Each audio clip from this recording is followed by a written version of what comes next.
Welcome to the Experts in Sport podcast, brought to you by the School of Sport, Exercise and Health Sciences at Loughborough University.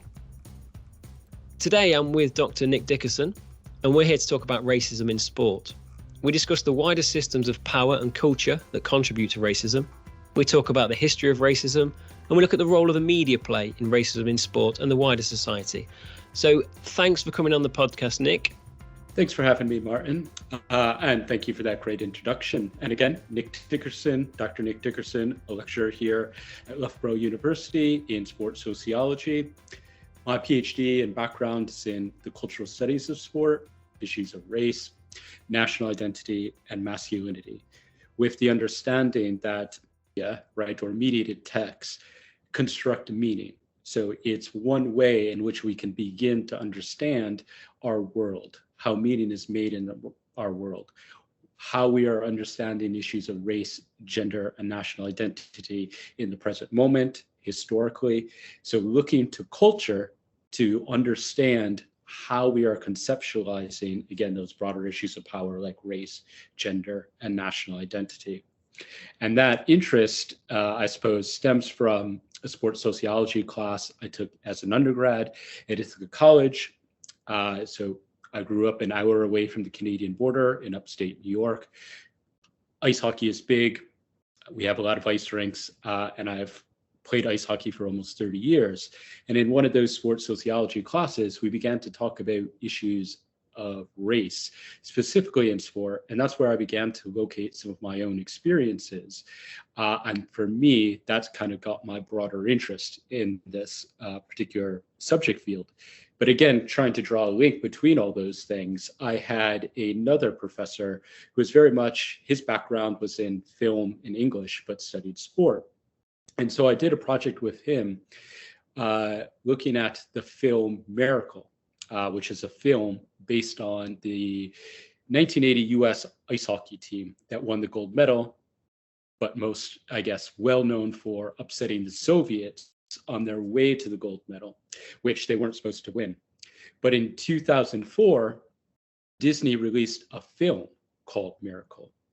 And so what that project looked at that I did with that professor examined the ways in which, how is this story retold? And how does that compare to how the press was covering it during that time in 1980? And again, how do issues of race, gender, and national identity come through here? And so that was really the seed that planted into this whole discussion. And then through my master's at the University of Maryland, and then on to the University of Iowa, where my advisor, Susan Burrell, actually went to school with my undergrad advisor, who also has a background in aspects of film, literature, that growing into examining mediated texts and kind of the meaning that is constructed through these texts, that was really solidified. It's a great story. And just to add to that, so much of your research has been done in the United States or based on the United States. You've been in the UK now for how long? This is my 9th year in the UK. 9th year, nice. And ice hockey, you mentioned are you still playing ice hockey in the UK? I am still playing ice hockey in the UK. We just had a match on Sunday in Bradford, and it was fun. We also won the match, but again, one of the interesting things, particularly coming from the US, is the very different experiences in the random ice rinks here in England. So Bradford, random ice rink in the middle of the city, which is upstairs. But then not only that, but changing rooms are also upstairs. So the experience of trekking up and down stairs in full ice hockey kit, and I'm a goaltender, so we have tons of kit. So yeah, always interesting experiences. And have you played at Nottingham Arena? Have you played at, have you watched the Panthers? Have you played there at all? I have watched the Panthers, which is, again, just an interesting experience from a fan's perspective, in the sense of, one, the style of play, but also the ways in which fans interact, which to me is a hybrid of like North American ice hockey culture, but also what you might expect in football culture here in the UK. But that is also the ice rink that we train at and play home matches. So we actually have training there tonight. But yeah, I would also give a shout out to Nottingham that probably has the best, if not one of the best, rinks in the country. And definitely better than Sheffield. I have to say Definitely, that. I'm from Nottingham. definitely better Sheffield. Controversial, but I have to say these things. And so who is it you play for? I play for a rec team called the Nottingham Knights. Oh, I have heard of the Nottingham Knights. I definitely have. So, yeah. So there we go. That's really interesting. It's good to get to know you. A controversial question again. What's the difference in standard? And I know it's big, but how big are we talking? Yeah, so it's funny because I just mentioned this yesterday, but first of all, you have a lot of imports from North America and from Europe playing in this league. But I would say, it's overall a decent standard, but the style of play is certainly what I would say, sort of a few decades behind where North American ice hockey is now. And what I mean by that is there's perhaps a little bit more emphasis on the physicality and fighting and things of that nature, things that we might associate more with 1970s, 1980s North American ice hockey, which is still very much a part of the North American game.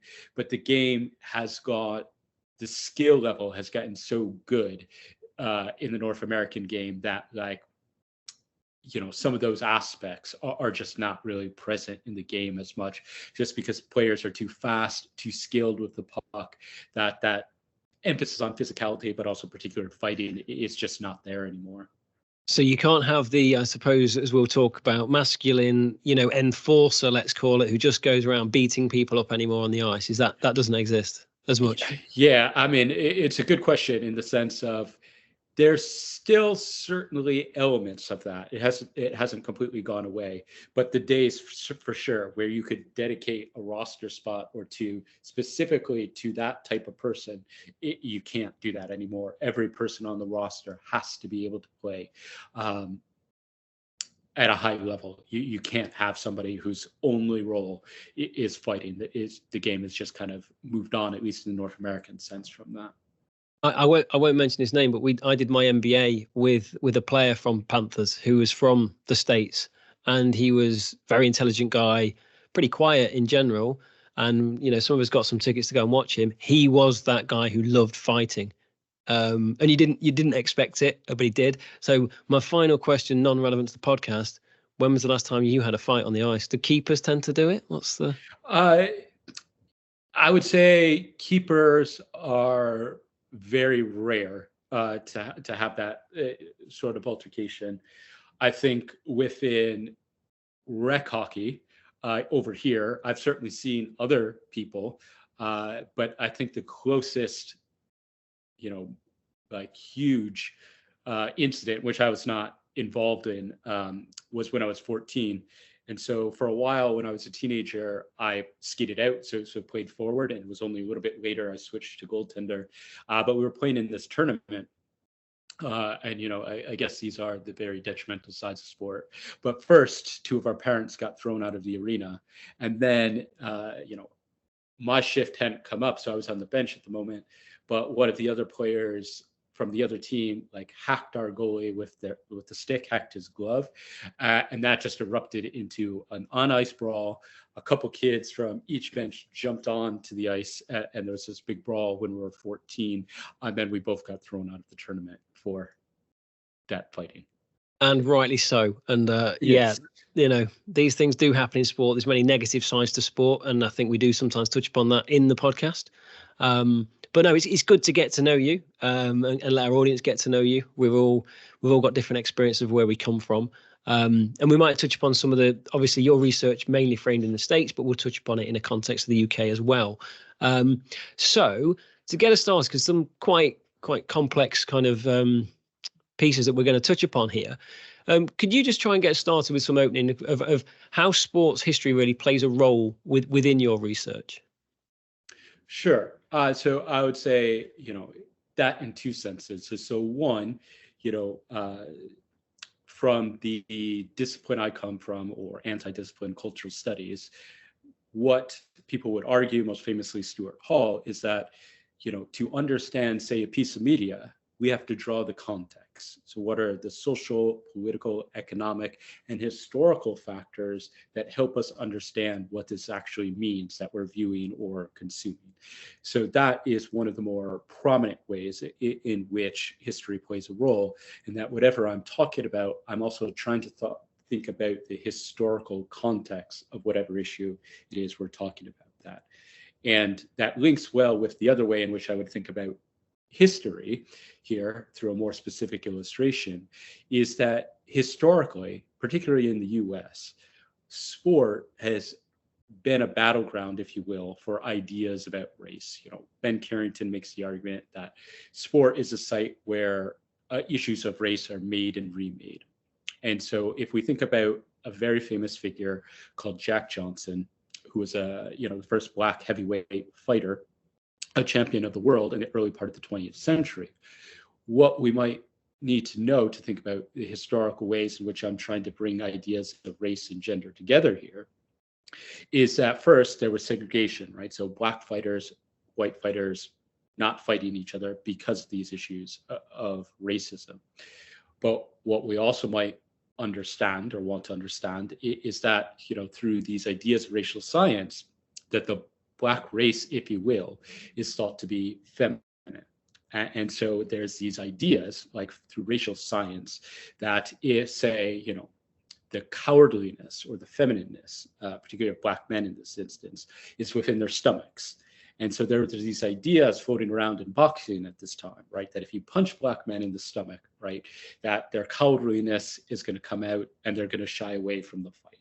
Now, of course, Black boxers knew this and would train their core to, work against these issues. But the broader point is that, particularly with heavyweight boxing, which it becomes, right, sort of the epitome of masculine sports, and if you will, around this point in time, is that there becomes some fears that if a Black fighter defeats a white fighter, that would disrupt our ideas about race, right? That would disrupt these notions of white supremacy, that the white race is the best race.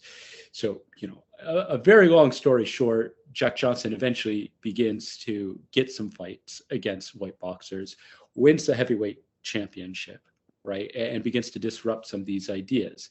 Now, Jack Johnson is also hated because he's a flamboyant boxer, right? He knows that he is talented, and he, brings that sort of showmanship to the ring. And so white people are not really a fan of that. He also dates white women at this point of time. So he's very much vilified. But these, again, ideas about sport, and particularly this sport, and whoever wins in this sport, right, gets to uphold this kind of dominant ideas of like the better race. These are played out through sports like boxing. Now, again, I'm drawing on a lot of literature, a lot of history, but scholars would point to, say, Jack Johnson, but also say the 1936 Olympics in Berlin, where you have Jesse Owens and other Black athletes winning, that these things work together to disrupt some of those dominant ideas of Black bodies. So we have to, somewhat of this shift to this notion that, say, Black women and male athletes are naturally gifted at sports, but intellectually inferior, right? We might point to some of the parts of the early 20th century as the moment in time where some of these ideas and discourses about what the Black body is begin to shift. And so I bring that up to just, I guess, illustrate these ways in which ideas about race and gender, particularly in a North American landscape, have been predominant since the start of organized sport. And I'll give you just one more quick way in which to point to kind of the importance of this. So we mentioned that, or I mentioned Jack Johnson is more of this flamboyant boxer. So in 1947, Jackie Robinson breaks the color barrier in baseball. So we have people that come around like Jackie Robinson and Joe Louis in boxing, where people who have power within baseball and boxing are advising these two, right, to be more reserved, to not speak out against issues of racism, and to conduct themselves in a certain way, which we might say is sort of the opposite of Jack Johnson, so that they might be somewhat accepted. So with it, I love that we've provided that context and especially linked it to the media and how we portray things. So I think it's very good for listeners to kind of take things within that context and actually start to think about, I think a lot of us who don't work in this field are very guilty of just seeing a picture as a picture. Or an article as an article, and not really digging into that depth of understanding of why has somebody done that. And often there is a purpose behind some of these things. And I think a lot of your paper starts to touch upon some of that around race and masculinity and all those things. So I think it's great to have that context. And I think it'd be good for us to add some context around some of those key concepts that you talk about. And then we'll probably dig into a few of your papers and go through kind of a bit of a story of where things are at. And where people are trying to change things in a few different sports based on some of your work. So could you give us just some insights into what is black masculinity or what is kind of both gendered and kind of masculinity? Could you just touch upon that for our general population listening to this? Sure. So when I'm thinking about masculinity, I'm thinking about our notions of gender expression. So the ways in which people may talk, dress, the sort of activities that they may be involved in, from like sport to theater to music, whatever it may be, all these attributes that are linked to notions of, what it means to be masculine or what it means to be feminine or what it may mean to be non-binary. So the ways in which these expressions of who we are have been historically and contemporarily linked to notions of what it means to be a man, what it means to be a woman. But when we bring in issues of race, is what I guess what's important to think about is that historically and presently, notions of what it means to be a man have always been connected to issues of race, right? In the contemporary, we might think about aspects of how sexuality, class, or national identity is also shaping those things. But when I say Black masculinity, right, what I'm talking about is the ways in which these ideas and norms have been constructed about what it means to be a Black man. So how you act, how you behave, what you're interested in. And I guess another good signpost for everybody is that Black masculinity is often talked about in a monolith, so that this notion that there's like one form of Black masculinity. But part of what my work, I hope, does is, one, disrupt some of these dominant ideas of what it means to be a Black man, because they're often damaging and limiting, but also, and in doing so, opening up space for Black masculinities. So these variety of expressions about what it may mean to be a Black man and perform aspects of masculinity. So with that, and thanks again for kind of describing that, if we take that to the kind of next step and linking this all into sport and where your research sits, what is the general identity that you discussed there around Black masculinity? So how do people portray Black athletes within that concept? Yeah, so I guess the first thing I would say is it's often a very narrow and limited understanding of Black men, often represented within sporting media. And so, I guess some beginning descriptors is, if we think about the work that I would draw on of someone like Lawrence Wenner, who was perhaps the first person to label this notion of good Blacks, bad Blacks. Brian Wilson up at UBC also did some work early on in his career in this, is that we might think about it as two sides of a coin. And on one side, these notions of a bad Black. And what we mean by that is that frequently within sport media, these ideas attached to Black male bodies are often notions of individualism as opposed to being, a team player. Selfishness, very much linked to that, but also these ideas of flamboyance, assertiveness, but in a very negative light. Aspects of criminality. So Philip Cunningham actually argues that the disproportionate discussion of Black male athletes that have committed crimes in comparison to white athletes that have done the same thing, right, has led to this fusion within the American populace of the Black athlete Black male athletes specifically, and the criminal being one. So notions of criminality. And so there's a lot of these negative attributes, and one that's often, I guess, cast in a more positive light, but I would also label negative, is discussions of being a natural athlete, right? So erasing the hard work that many Black athletes, and male athletes in this case, have to do to get where they're at. But that's also used again in ways in which just point to, okay, these players may be fast, agile, so on and so forth, but they're not thinking players. And again, that creates a whole host of other issues.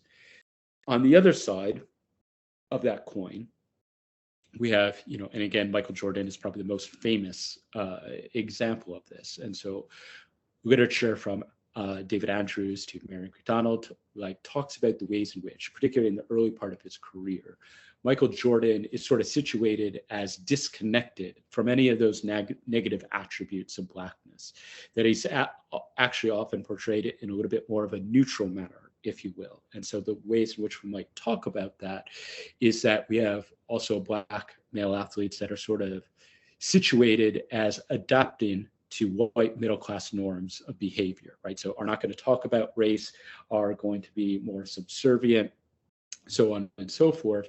And so those are players that often are upheld as the good examples of what it means to be an athlete, a Black athlete.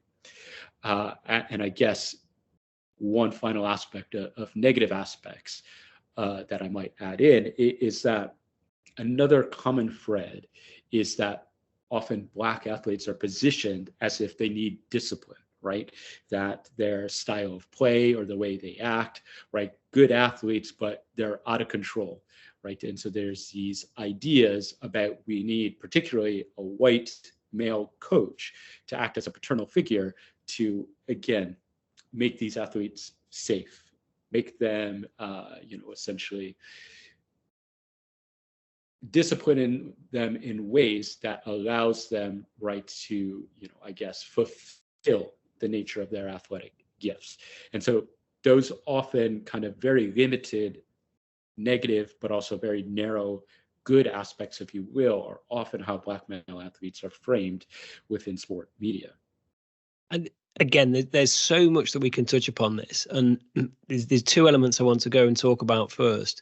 And one comes back to the color blindness, which I think is mentioned in some of your papers, because I can sit here and read some of this, and I've spoken to a number of people around some of your work actually prior to this, and some people have gone, well, isn't that just like norms? Are we reading too much into this and things like that? And I was trying to challenge myself, saying, well, are we? And then the color blindness really came in with some really good ideas, so we'll touch upon that. But what I want to let the listeners know is what we're going to go through is kind of a bit of a story of some of your research, and I really think by the end of it, it will really help people to think around this and actually think more in depth about the power of the media and how, again, without giving too much away here, I can reflect upon myself and some of the media portrayal of Black athletes when I was younger, and at the time not realize that the things that could have been going on in my head from seeing what I was seeing, reflecting on it 20 years later, I think it's unbelievable some of the things that were going on. We'll touch upon that later, but just to kind of almost bring the audience with us and kind of challenge where people are thinking at the moment. So can you bring us into what colored blindness is within this aspect? Yeah, so before I touch on that, I would just say one quick thing. And so if we think about scholarship on race, right, thinking of two scholars called Omni and Wynant in particular right here, is that people would make the argument, right, that the system of racism, right, it can't, it can't operate in the same way historically, right? So those ways in which we treat people, right? If we think about in a U.S. context, from slavery to Reconstruction to New Jim Crow, all those aspects, right? That because societal values will shift a little bit, to have those really abhorrent, like really kind of in your face discussions of Black people in this case, right? cannot happen in the same way now that it does in the past. And so scholars within the field would make the argument that the ways in which race works is continuously evolving, right? The different historical period leads to different ways of dealing with race. So if we bring that to colorblind racism, which is a concept from Edward Benil Silva, what essentially he's making the argument about in regards to colorblind racism is he traces that back to the end of the civil rights movement, right, where we have some shifts in changes in legislation and some gains within the civil rights movement. But he makes the argument that, that it's not necessarily gotten rid of racism, but what has shifted is how we talk about issues of race. So people understand it's not acceptable to call people a racial slur or to, I don't know, talk about eugenics or something of that nature. But what he makes the argument with colorblind racism is that instead of tracing these ideas of racism back to the biological, which they were historically, instead that has shifted aspects of culture. And so by talking about aspects of culture, say, so this group, right, is lazy, or this group is, attracted to criminality. These become the ways in which we can talk about race without mentioning race. And that serves two functions, right? Is that one, by talking about it in that way, right, we can communicate that we're talking about race without mentioning race, but it becomes, right, a group's culture of way of being, a way of living. That's the problem, as opposed to thinking about something like institutional racism. And so within his larger discussion of colorblind racism, it's all about the ways in which people try to communicate understandings of issues of race and racism without ever using the words race and racism. And so those very ideas that we just described about certain labels or attributes being attached to certain groups, that becomes one way in which we're able to have these conversations or dialogue about race without people necessarily, right, catching on that this is about race. So, right, if I use another American context, right, saying something like the inner city, right, or urban, often is, there's this metaphor that we're talking about Black kids, right, or Black neighborhoods in that regard. Yeah, and again, the context that you're adding here is exactly what I was hoping for, to allow the audience to kind of hear where we're going with this, and the context I think is really important in this conversation, culturally, historically, and where things kind of will lead through some of your work. So if we bring in some of your work now, so I know one of the bits of research you did was around memes and looking at memes. So you just very quickly explain what memes are for people who don't know, and then just tell us about that research that you did there. Yeah. So memes, right, can take on many forms, but if we think about what's probably most recognizable to most of us, is a meme is usually some sort of visual element with like a picture with written text over it. But the powerful thing about memes is that they're, made up of a hodgepodge of different elements of culture that are mashed together to communicate something new, a new understanding. And what makes them memes, if you will, is the way in which they're reproduced. So by somebody making a meme, if you will, then sharing it and it getting dispersed around the internet, right, that memetic function is what leads to it being thought of as a meme, right? That it's someone has created it, but then it's reproduced and shared over and over again. But again, that common image that we're all probably the most familiar with is some sort of visual image that's from popular culture, that's remixed into a different context, and then usually also using text to make some sort of point about something. And so within your research, you looked at some of these memes and you looked around the hockey, national NHL, and the NBA.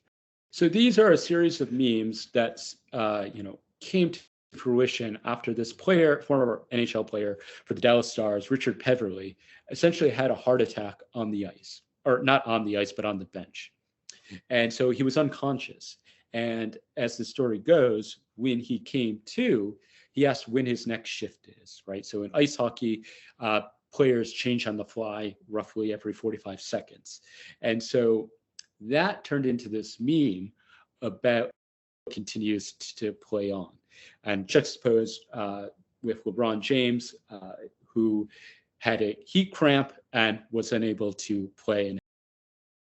And so again, trying to think about these things within the broader context here, it's thinking about these ways in which these memes are actually unique in the sense is that there's a failing of Black masculinity, right? So Black masculinity, particularly through athletes, is often constructed as the epitome of hypermasculinity, the epitome of what it means to be a man and masculine. But in these particular memes, it's the actually opposite. It's a failure for Black men to live up to these notions of Black masculinity or masculinity in general. And it's these white ice hockey what are the ones that are actually upholding these kind of standard ideas of what it means to be masculine.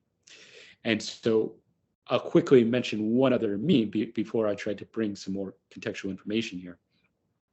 So there's another set of memes that compares TJ Oshie, who is again an ice hockey player, but it goes back to the period when NHL players were still playing in the Olympics. And he famously, there's the unique penalty shootout rules in ice hockey in the Olympics, which allows a player to repeatedly take shots if the coach wants him to. So he actually scored multiple times within the same penalty shootout. But there's a meme that he's not a hero for doing this. The real heroes wear camouflage. And that's juxtaposed with a supposed speech of LeBron James after winning the NBA championship, where he uses I X amount of times that I can't remember off to the top of my head, as opposed to saying we. So again, we have this juxtaposition here that this particular athlete or ice hockey players, or more specifically white male athletes, are about the collective. They understand their place, that they're just athletes, and our real heroes in a very American fashion are the military, where that's juxtaposed, made sense through by situating LeBron James as incredibly selfish in comparison by using I opposed to we. But to put that again into context for us, there's a few things I would say. So one, if we go all the way back to that example of Jack Johnson and boxing, I make the argument that this is a recentering of white masculinity. And I would say that that's important in context for several reasons. Because while ice hockey is, always connected to Canada, and the professional men's league is cut across Canada and the US, there's actually more teams in the US than Canada. But I would make the argument that these memes are probably coming from the US as opposed to Canada. What I use to make that argument, or why that's important, is that within an American context, ice hockey is maybe 4th or 5th in the sporting landscape, where the NFL, American football, and NBA are probably 1 and 2. And both those leagues are predominantly Black, right? And so this becomes a way to not only rectify a sport that in the American context is also marginalized, but also to rescue, if you will, white masculinity in the context of like saying, this is the epitome of what it means to be masculine and play sport, right? Not these performances of Black masculinity by these NBA or NFL players. But teams are coming in the context of when Obama is finishing up. And again, many people, scholars, would make the argument that, well, perhaps to the rest of the world, Obama is sort of loved, if you will, perhaps, maybe. But within the context of the US, many of these elements leading to Trump and politics of that nature are probably, have its roots in many periods, but certainly after the election of Obama, where we have many people that would make the argument that essentially facilitated a white backlash to things, right? So when we talk about backlash politics, we're talking about these ways in which points in time, every time Black people, other racial minorities, and women make gains, there's often this backlash, right, that these people are undeserving or it's going too far this way. So we would make the argument that these memes can't be understood without understanding the backlash to President Obama becoming president, and all those discussions that he's not really American, that he's anti-American, he wasn't even born here. And so all those things put together help us really make sense of the racial and gendered politics, I would argue, that are coming through in those memes. It's really important for you to put that context in there. And I'll just touch upon, because you could take this concept of, well, no, hold on, this is just hockey versus basketball, and that's just the way people are. My question is coming is that, who is it who's producing these memes? Is it that somebody's producing them for one reason or another, and then actually people are getting onto them and really growing them and putting them into kind of racial context? Or are they being developed for this kind of racial ideas? Or is it a mixture? Where do you sit with that? Yeah, so with most memes, if they're not really famous, it can be hard to actually backtrack and figure out who is the creator. And so I would say these ice hockey memes, that is very much the case. That understanding exactly who built or started these memes is very difficult in that sense. My guess would just be everyday fans, and I guess in the broader sense, which is, I may put my foot in my mouth here, but if I was to say, from an American context, negotiating UK culture, I feel a lot of the times people are always talking about class. And it's not often in ways I can always necessarily understand. Sometimes it's coded or veiled, but class in many ways, the US operates in a very similar manner, particularly around issues of race.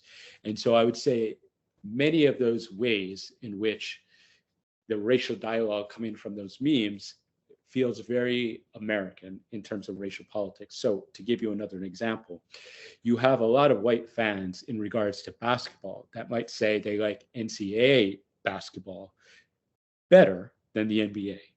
And the NCAA is the big university system, and so university basketball. And so if we're to think about race, there's certainly an overrepresentation of Black men when we're talking about men's basketball, but there's much, much more diverse playing NCAA basketball in comparison to the NBA, which is over 70% Black. And so to get at your question here, for these particular set of memes, it's very difficult to tell who did it. And I would probably argue that we can read these as racial and gendered comments. I would not necessarily feel comfortable to say that that's the actual intent of the people creating these. For some, it certainly might be, but I think that might be a step too far. But again, I think basics of media, scholarship, media scholarship, is talking about, that a piece of media can be constructed to give off any sort of meaning, but how people interpret it or make sense of it is a very different thing, because the meaning someone puts into it is not necessarily guaranteed to be the meaning people take away from it. And so at least when we begin to talk about media scholarship, making all those connections to history, to the social, to the political, to the economic, become one way in which we can at least begin to try to make sense of these things. But I wanted to say, related to your bigger question, is that idea of generating specific memes within the US context, the right has, the right in the US, meaning the conservative leaning, if you will, is that they actually have spaces dedicated to making memes to try to draw in a younger populace to conservative ideology, with the notion of that they can have some of these serious discussions about immigration, gender, race, but because it's done through humor, which memes often engage in, it can be a way of saying, hey, we're not really saying this irony, but there is a whole subset of the right where memes is important and being used to draw the people into the movement. It's really interesting, again, with the context of what we're talking about, the power of the media to manipulate our thoughts without us knowing it is an interesting kind of concept. And seeing some of these images and not necessarily overtly thinking around racism. And I think the kind of colorblind concept comes into this a little bit as well, around some of those different means. And you can separate it into basketball or hockey. But then when you start this context and start really thinking about it, and the challenge into the black masculinity and what that impact is on LeBron James and the wider society example, I think it's really interesting, really thought-provoking. It brings me to another paper of yours that you did, and I really liked your link here, and it's a really good example around racism, national identity, and the link with society and politics. So it was around the paper you did in the Trump era, around Colin Kaepernick. So can you talk us around that? And I think your title was "Real Men Stand for Our Nation." Can you talk us through the research there and what you got from that? Sure. So it emerged as this, a very similar manner to the paper that I just discussed. But myself and my co-author, Dr. Matt Hodler, during the height of Colin Kaepernick's protests, we began to see on social media these memes that were speaking about Colin Kaepernick's protest. And in many ways, while there were some supportive memes, a lot of these memes were done in a very negative manner. And so we read these memes within the context of the Trump presidency. So not, within the context of Trump actually spoke out against Colin Kaepernick, right? Saying that if these, ungrateful athletes, right, are going to protest, they should be fired. But while we don't call Trump a member of the alt-right, some of these politics emerging in the alt-right that Trump is often associated with. So we had talked about those particular moments. Again, if we go to the backlash of Obama, but also another important contextual information here is that post 9/11 in the US, sport became this important battleground for performances of patriotism. So if you think about your stereotypical understanding of US sports and playing of the national anthem and things like that, magnify that by 100 in terms of what emerges after September 11th. And so all these things are important because base of hyperpatriotism within sport. We have these emerging conservative politics that are, again, directly connected to September 11th as well, is that you don't speak bad about America, you don't critique about America, particularly within the confines of sport. And then you have this emergence of Colin Kaepernick speaking out against racial injustice. And so, again, what we essentially found is that these memes constructed about Colin Kaepernick's protest belittled the protest in many ways to sort of, take away from the seriousness of what he was trying to say. And that's done in a few ways.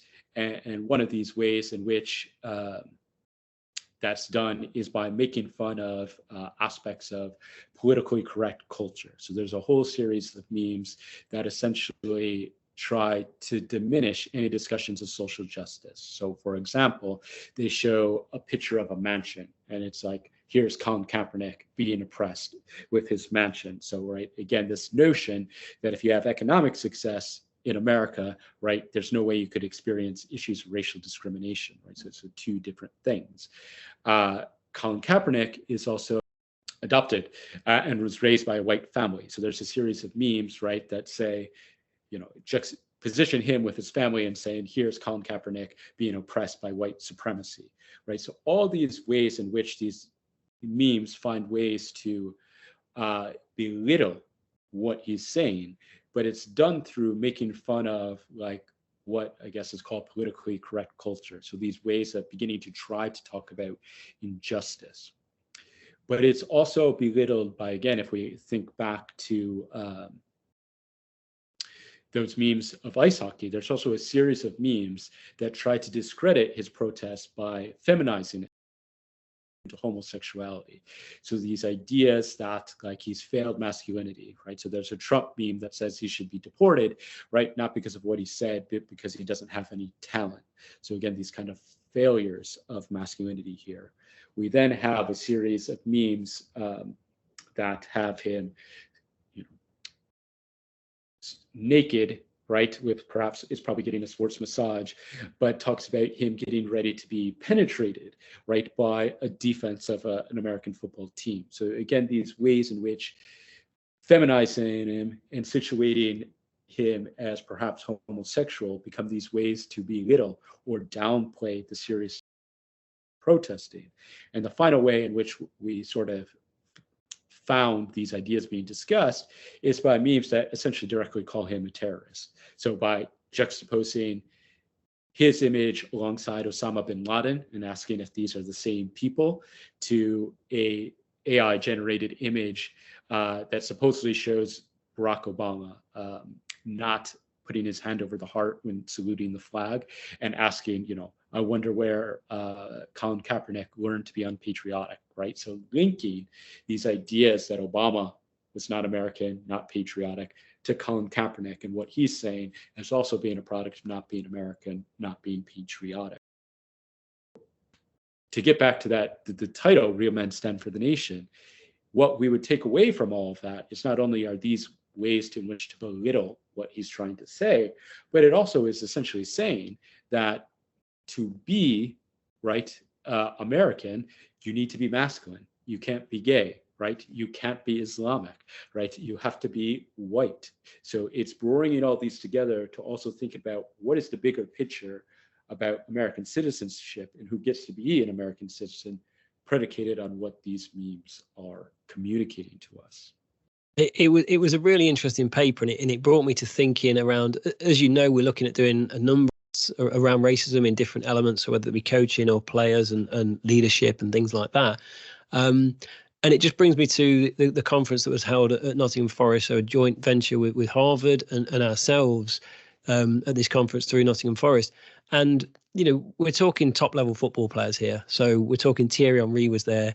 It was Lilian Thuram, former French captain, who actually talked about this, because you mentioned there, Colin Kaepernick was really ostracized really by a lot of people for what he said. I know the movement kind of grew and is still going on now with taking the knee, but there was a lot of negative press towards him and a lot of negative impacts around this as well.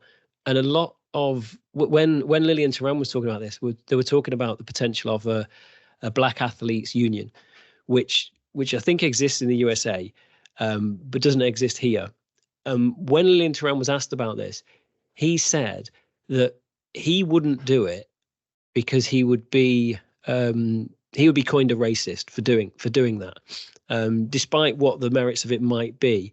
And then they talked about how it was very difficult for players to stand up to social injustices in any realm because of the backlash that they're likely to get for doing it.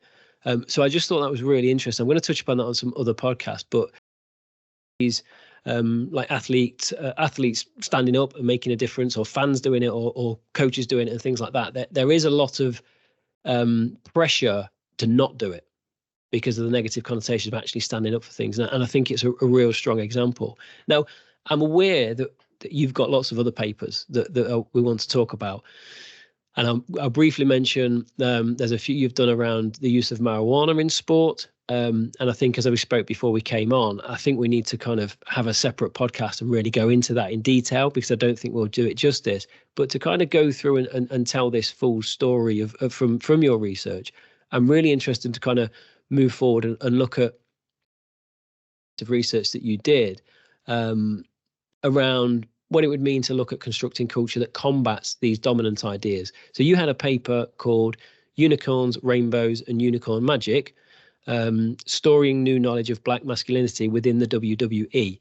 So can you tell us about that research? Because it really hit home, and I think for our audience, this might hit home and give some examples how the media have influenced us in the past, and how potentially trying to change the story might influence people in the future. So could you tell us a little bit about that research? Yeah, And so I guess what I would lead there is that is probably indicative of like the path, which involves aspects of discussions of decolonialism, decoloniality, decolonial methods. But I guess why I mention that is because I think it's like, how do we go forward? And so for me personally, like in terms of thinking about how does dominant media construct understandings of Black men, particularly probably mostly in negative fashion, like I think there was something that was missing for me there, that's important, but also I felt like perhaps we miss some aspects of agency for Black athletes, Black people in this regard. And so that project, professional wrestling. And I guess I should also say the caveat, this is a paper about a group called the New Day, which was a trio of Black male wrestlers in the WWE, Big E, Xavier Woods, and Kofi Kingston. Interestingly enough, when I was doing my PhD, Big E was doing his master's in the same program, and he's a former American football player. But because of some injuries, like his career in trying to go forward with American football didn't happen, but he was a massive guy. And he's from Tampa, which is where the developmental program for the WWE is. So he comes back from break and tells us him and has offered him a tryout. And so then the next few weeks were us trying to come up with nicknames for him. But it's just, that is one of my entry points into this paper, of knowing him, but also being a fan of wrestling. But if you're not familiar with wrestling, it would be perhaps be naive to say that they simply reproduce stereotypes. That there's a little bit more going on there. But the broader picture is they've often, particularly the WWE, trafficked in these really limited and negative images of ideas of race, masculinity. So for women, particularly in the early 2000s, like all kinds of, very sexualized things like that. In terms of Black male wrestlers, like any stereotype you can imagine, from voodoo priests to a pimp called the Godfather that used to come out with this line of women called the Ho Train, to a group called Crime Time, which were so terrible in terms of the stereotypes that they engaged in, that the WWE actually came out with a warning that this was about stereotypes because of how bad that was. But those are also those very really limited aspects of how Black male wrestlers is also reflective in the limited opportunities for advancement in career for a lot of Black male wrestlers and Black women wrestlers for that matter as well. To their treatment in the company, like people in the company calling them the N-word and still having jobs, all kinds of those things. So all that's to say is that this is a project that looked at this trio, the New Day, who essentially got given a very stereotypical character, which was essentially a trio of singing and dancing Baptist ministers, but were able to essentially use the creative elements of wrestling to essentially turn that on its head and to develop that into something else.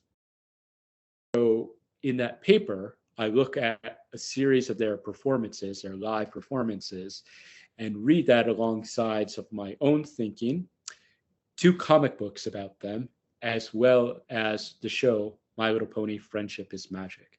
And real quickly, that is from a scholar called Catherine McKittrick, who talks about asymmetrical knowledge systems. And so the idea is that we look at things that may not necessarily go together, but by putting them together, we come up with new ways of understanding things.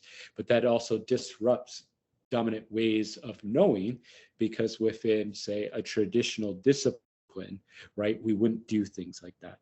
So all of that's to say, this was a project is trying to find ways to disrupt how we understand Black men by looking at how do Black men try to do things to disrupt the dominant narratives about them. So, I guess the big takeaway I might mention from that paper is that, two of the wrestlers within that group are what we might call bronies. And brony is a name of a male subculture that are adult males that are fans of the adolescent young girls TV show My Little Pony Friendship is Magic. And so that show is a show that tried to disrupt dominant stereotypes for young girls, think through like ideas about friendship, community, togetherness in ways in which disrupt some of the dominant ways in which we understand young girls. And so in their act, they begin to call themselves unicorns. They begin to use a lot of unicorn iconography in their work. And so I look at the ways in which in their comic books, within their act, they try to adapt these aspects within their act. And I read that as a way of disrupting dominant understandings of Black masculinity and heterosexuality. So again, we might think about the rainbow, right, is a signifier within the community, right, of communityness as a safe space. So I'm asking readers and us to think about what may it mean when we know how that symbol exists in these particular spaces for a group of Black men, then to begin to include the rainbow in a lot of their iconography. If we think about unicorns, right, and again, these ideas of unicorns, unicorn magic. Again, what we might think about is that there's a trope in film where what is called the magical Negro, which are essentially characters within film where the Black subject has some sort of mystical powers, right? But they don't use it to their own end. It's usually to get where they need to be. So they're a supportive act. Whereas, again, I read these ways in which the New Day talk about magic as a ways to which to empower themselves, right? And again, how that is a disruption. But also alongside of that is these discussion, again, here's where we get into those kind of complications, is that some jocular understandings of a fictional serial they called Bootios. So again, this whole paper is a mishmash of popular culture because that's how they essentially begin to adapt their characters eventually. But they begin to use the word booty as a word to describe something that's not great. But then they also begin this of like that they eat this cereal called Bootios every day to make sure they aren't booty, which again is a very jocular discussion. But if we look at the iconography on the box, there's a lot of interesting iconography. And so besides that notion of three men eating Bootios, where one of the pieces of the cereal is a booty crown, like again, how might we read that? Another part of the visual is that Xavier Woods, who is the one with the unicorn horn, penetrating an O, his eyes could be read, one, is perhaps looking and desiring the cereal, but also because of how he's positioned, we could also read it as him desiring the backside of Big E. And so again, I think what's important in a thread perhaps we've had coming through here is it's not necessarily one thing that then means all these other things. It's like, how do we think about all these different things within, in this case, the performance of these three characters, the media that they create? How do we bring all these things together and think about what is the broader message that may be working to disrupt some of our ideas about Black masculinity, about ideas of heterosexuality? And again, one of the bigger things that I mentioned is that this perhaps provides space to imagine a queer Black male figure. Because again, not particularly within sport, but within other broader forms of media, those notions of Black man as hyper embodiments of masculinity, right? Because of the ways in which we conceptualize sexuality, it doesn't really allow for us to imagine a Black male subject that could also be queer. But again, the bigger takeaway that I hope people get from that work is to think about when we use certain methods in theory, particularly methods in theory, in this case from a Black perspective, we can then begin to think about how might Black people, in this case, or these trio of Black men, create understandings of themselves, right? Different forms of knowledge that juxtapose or like contradicts, right, how dominant forms of media construct understandings of them.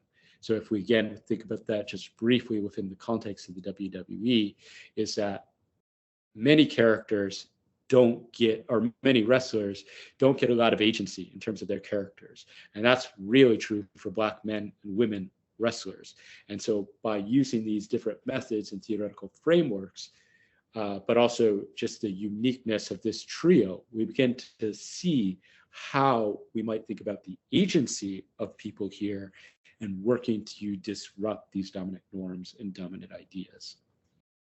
So to kind of try and interpret that in my head, and you can tell me if I'm wrong with some of this. I mean, firstly, when I read that paper, when I tried to set the scene at the start for listeners, I thought this paper really showed that actually sometimes we can look at an image and we don't really think, and we're not taking in that context. If I go back and think of some of these things, and you mentioned some of them before, I don't think you mentioned Giant Kamala, which I thought was a strong one. We're actually, from memory and from some of your work and Googling after I read some of this, was a slave dressed in chains and I think controlled by a white man. And you kind of, I would have seen this when I was watching wrestling before I realized it wasn't real. We don't need to talk about that. That's like a therapy session.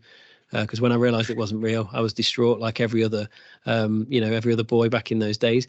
Anyway, Papa Shango, who then, and I didn't even realize, had turned into the Godfather, and things like the Black Pimp and the Ho Train, which you mentioned them all, like the stereotypes that were put around that, and the kind of racism that could have been brought into into myself and other generations watching these things and seeing Black athletes and Black males and that's what they do, and having that in my head is unbelievable when you think about it now. And it's only 20 years ago, maybe a little over. Now, fast forward that to where you are now with the New Day. And again, this is my understanding, so please kind of correct if it's wrong, because you talk right at the start about a narrow view of masculinity, and particularly of Black masculinity. And I'm wondering from this paper if this view is trying to broaden that view of masculinity. And then again, I'm thinking, well, the influence of the media on people, is it hopeful that by portraying this side of people, that young Black males in particular might watch this and see that there's much more to life and much more to future than trying to follow or being led into this narrow path of Black masculinity that's kind of embedded upon them, and actually there is much more. Am I getting the right lines of where this paper is and what it's trying to achieve and what it potentially could achieve? Yeah, and so one, to just quickly go back to some of those wrestlers you named, like an important thing to understand about the WWE or wrestling in general is often that the idea is that it's commentary on the present day. And so there's the argument within wrestling that, some of this is we want to give these quick tropes so people recognize it so that they can then negotiate these ideas of who's the good guy, who's the bad guy. And so that is part of the ways in which these stereotypes are perpetuated. But to the bigger question, yes. And so Xavier Woods from that group, right, one of his arguments about their own desires as a group is to give Black wrestlers in particular a blank slate to work with and not have to navigate through these narrow aspects of Black masculinity. And, for my own work, and thank you for this reminder because this is talked about in the paper, is Bell Hooks, was a Black feminist scholar, in her scholarship on Black men, talks about the ways in which, Black men are envied, desired, hated, but they're not loved, but mostly they don't love themselves. And what she's getting at is that for Black men to heal, they need to lean into vulnerability, but also deal with the racialized pain, right, that it causes them living in a racist world. And by doing that, they are able to move away from patriarchal performances of masculinity that are not only damaging to themselves, but also to Black women and other people as well. And so that is my idea, is that one of the ways in which perhaps we get to this is by identifying performances that disrupt these ideas, these dominant ideas, and hopefully providing, or at least, for different iterations of work, a blueprint of thought about what does vulnerability look like? What do these different performances of Black masculinity look like, in order to, particularly for Black men, to construct understandings of themselves, which has an impact on how we relate to other Black men, but also how we relate to Black women, but others in general, how some of this work could be useful or impactful there. And again, that's, not just my own scholarship, but scholarship that's been written about them, particularly in the popular press, has discussed that group has kind of essentially opened the doors in some ways to these more complex understandings of Black masculinity. I would say the only unfortunate thing to that is, and in the paper talks about this in much finer detail, I think there's some very unique things about that trio and with their moment in time that allows for that perhaps it's not extended to everybody else. I think that's where we've tried to talk about context and the importance of that within any of this, which has been brilliant. I've really enjoyed two things. I've really enjoyed our conversation and you pointing me towards your research to kind of develop this podcast today. To kind of, it really is quite thought provoking, and I hope the audience have been able to go on that journey as I have through your work, to look at your understanding of kind of race and gender and all the different avenues, and showing how media could portray this. And then that final paper that really shows how potentially media can help change this. I think it's been a really interesting journey, and hopefully an interesting conversation for our audience. So, just wanted to really thank you there for that. Where are you now? I know you mentioned projects that you're going to be doing moving forward. Yeah, so I think more broadly, still working on aspects of media. There's an interesting skateboard company that's partially Black owned from the 90s called Skateboarding, where they actually adapted one of the most famous jazz labels in the US, Blue Note Records, into a lot of their iconography. And I'm thinking about, again, the ways in which that may disrupt some of our dominant understandings of Black masculinity through jazz and skateboarding. But I think most pertinent to this conversation is that right now I have a grant under review with the ARGC, where I would work with a colleague in the US, where we would have Black youth in the US and the UK working together to use photography to disrupt dominant understandings of what it means to be a Black athlete. And in this case, this project is trying to center Black women and Black LGBTQ youth participants, as well as Black men, but a broader picture, very much related to the ideas we've been talking about, of how we might use photography and the agency of participants in the US and the UK talking to each other about their Black experiences, and then trying to go out and capture photography that disrupts how we understand these ideas of race, gender, sexuality. I think kind of really lends itself to the last discussion point we had. Here we have an example of a project where we're particularly trying to use media, in this case photography, to disrupt how we understand certain ways of being for certain groups of people. My takeaway would get to some of the points we've been talking about. And so particularly your own discussions of maybe not paying attention to the media. So what I like to always remind people is that media doesn't brainwash us, right? But it certainly gives us a framing of how we understand the world. And so paying attention to media, right, I think is one of the critical takeaways. How is the media constructing an understanding? But also very much related to that is, right, I'm coming from a discipline where we would make the argument that culture is where our dominant ideas about our society come through. So if we think about that, if we pay attention to sport media, it's important to pay attention to, because it's going to communicate ideas about race, gender, sexuality, the nation, what are our norms as a society. These are going to come through within any form of sport media. And so for that reason, I would make the argument that a big takeaway for me is just to pay attention to the media. But on top of that, in relation to very specifically what we're talking about, is just to think about and reflect on, like, how are Black men represented in the media that you consume? Because again, the takeaway I hope people kind of come from this conversation is we often get very narrow understandings of what it means to be a Black man through popular media. And again, to draw that connection for everybody, if we have media that's constantly telling us this particular body is violent, criminal, a threat, that helps us say, well, okay, we should monitor this particular group of people. Stop and frisk this particular group of people is okay. Or thinking about, again, if we have that narrative that, right, this Black male athletes are naturally athletically gifted, how might that impact how we're understanding who's in line to be a manager, right, for something like football?